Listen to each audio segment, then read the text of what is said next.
Good evening my dear student. আমি আবার তোমাদের সামনে হাজির হলাম একটা বিশাল কনফিউশন। প্রত্যেকটা ছাত্র রাইট ফর্ম বা কারেক্ট ফর্ম ভাগ করতে গিয়ে এই সমস্যার সম্মুখীন হচ্ছে। সেই সমস্যাটা কি? সেই সমস্যা হচ্ছে যে ওয়াজ এবং হ্যাড দুটোই কিন্তু ছিল অর্থে ব্যবহার হয়, কিন্তু কোথায় কোনটা ব্যবহার হয় এইটা কিন্তু ছেলেরা স্টুডেন্টরা করতে গিয়ে বারবার কনফিউশনে পড়ছে। তাই আজকে আশা করি তোমাদের কনফিউশনটা আমি দূর করবো। ঠিক আছে, আমি বারবার খাতায় দেখছি এই কনফিউশনের জন্য তারা ভুল করছে। ঠিক আছে, কথা বাড়াবো না।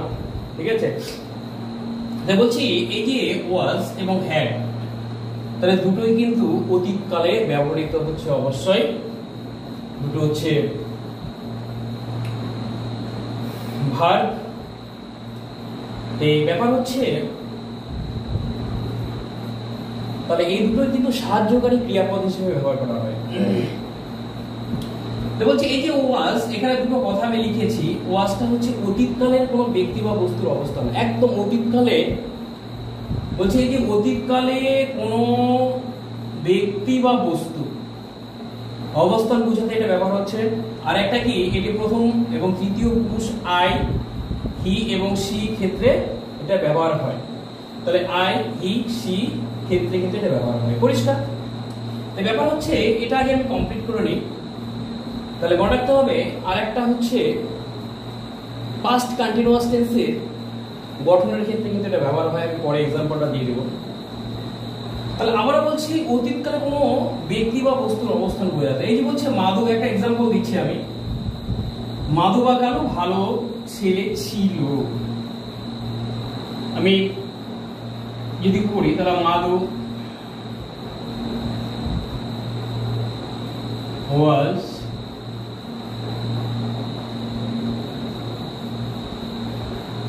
good boy। আর কি আমি সেখানে ছিলাম, তাহলে কি হবে? I was there। গ্রামে একটি মন্দির ছিল। There was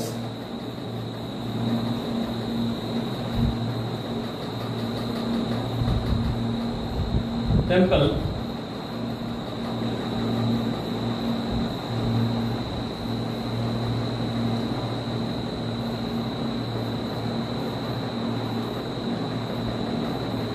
এই যে বলছে গ্রামে একটি মন্দির ছিল, তাহলে এটা কি? তাহলে ব্যক্তির অবস্থান, অবশ্যই ব্যক্তির অবস্থান কি? মাধব বা কালু ভালো ছেলে, অবশ্যই একটা অবস্থান বোঝাচ্ছে। আমি সেখানে ছিলাম, সেখানে দিয়ে এটা অবস্থান বোঝাচ্ছে। তাহলে অতীতকালে অবস্থান বোঝাতে কিন্তু অবশ্যই ওয়াজ ব্যবহার করছি আমরা। আর কি গ্রামে একটি মন্দির ছিল, তাহলে দেয়ার ওয়াজ, ঠিক আছে, একটা এ বসে নিবে এখানে, এ টেম্পল ইন দ্য ভিলেজ। ওকে, পরিষ্কার? তাহলে এই যে কি বলছে বস্তুর অবস্থান, তাহলে মন্দির অবশ্যই একটা বস্তু। এই ক্ষেত্রে কিন্তু আমরা ওয়াজ ব্যবহার করি। আর একটা হচ্ছে মনে রাখতে হবে ওয়াজ ব্যবহার করি কি, যে পাস্ট কন্টিনিউয়াস টেন্সের গঠনের ক্ষেত্রে আমরা ওয়াজ ব্যবহার করি। সেটা হচ্ছে আমি স্কুলে যাচ্ছিলাম, তাহলে I was going to school. এরকম ক্ষেত্রে ট্রান্সলেশনের ক্ষেত্রে অবশ্যই সেটা ব্যবহার করা হয়।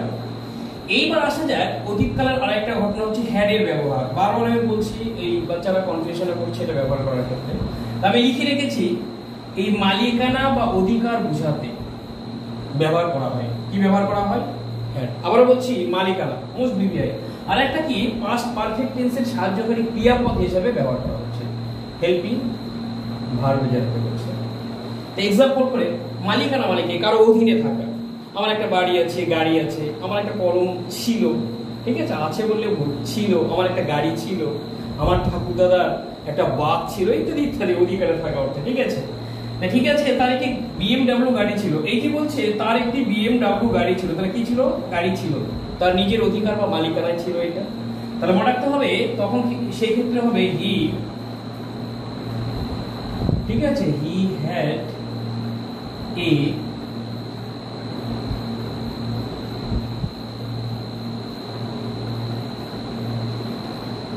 তাহলে হি হ্যাড এ BMW কার, অবশ্যই এই মালিকানা। এরকম এক্সাম্পল প্রচুর। তার একটা বাড়ি ছিল, হি হ্যাড এ হাউস বা হোম যেটাই হোক, ঠিক আছে?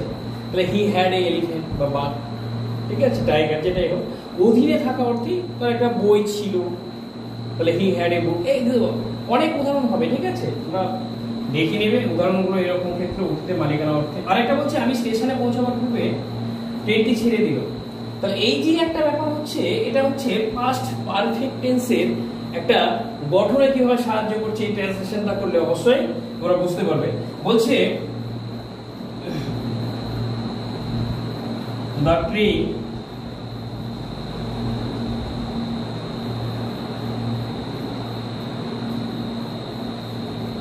তাহলে the train had left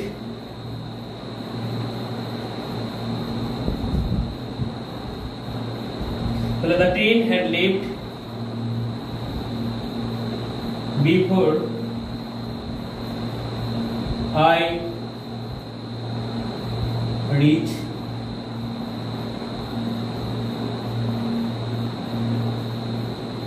the station। তাহলে এই যে বলছে the train had left before I reached the station, ঠিক আছে?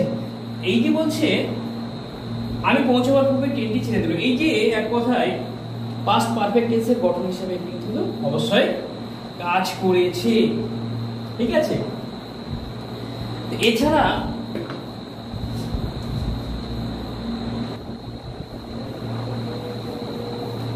এছাড়া মনে রাখতে হবে বিশেষ করে কারেক্ট ভার্ব ফর্ম করতে গেলে আমি যদি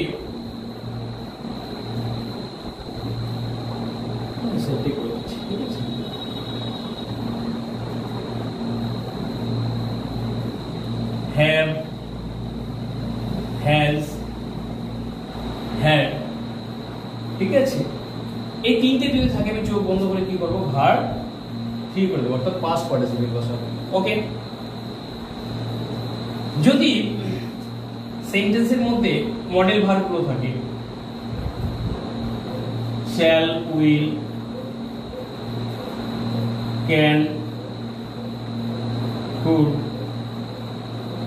may, might, ঠিক আছে,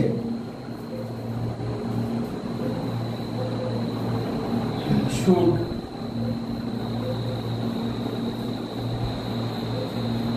এই যে এগুলো যদি আমরা দেখি সেন্টেন্সের মধ্যে অবশ্যই কি করব, V1 অর্থাৎ ভার্বের ফার্স্ট ফর্মটা আমরা বসাবো, ঠিক আছে? তো আরেকটা ব্যাপার হচ্ছে, এটা চলে গেল। এইবার ব্যাপার হচ্ছে মনে রাখতে হবে আমি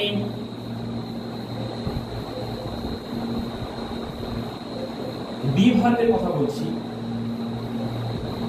am, is, are, was, were,